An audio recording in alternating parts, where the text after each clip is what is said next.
আসসালামু আলাইকুম ওরহমতুল্লাহি ওবারাকাতু। প্রিয় বন্ধুগণ, আমি জামাল বলছি। তো আমার দেখতে পাচ্ছেন পাও, আজকে হাসপাতাল গিয়েছিলাম। আজকে আবার এক্সআই করে নতুন করে রিপোর্ট করে সবকিছু চেকআপ বেকআপ করে আবার নতুন করে প্লাস্টার করা হয়েছে। ডাক্তার বললো 1 মাস সময় লাগবে নাকি। আর আমারও কিছু প্র্যাকটিস করতে হইব, হাঁটতে হইব, এই পাও জুলাইতে হইব, নাড়তে চাড়তে হইব, নাইলে অবস্থা খারাপ। সবাই আমার জন্য দোয়া করবেন।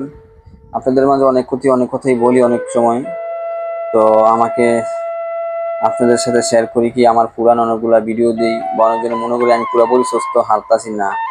আপনার এনি টাইম প্রতিদিনই তো আমার জন্য, যারা আমার ভক্ত, যারা আমাকে ভালোবাসেন, দোয়া করেন। কারণ আমি ওই শুয়া বইয়া দাঁড়ায় একটু কথাবার্তা বলি, সেইগুলা আর পুরান ভিডিওগুলো দিই।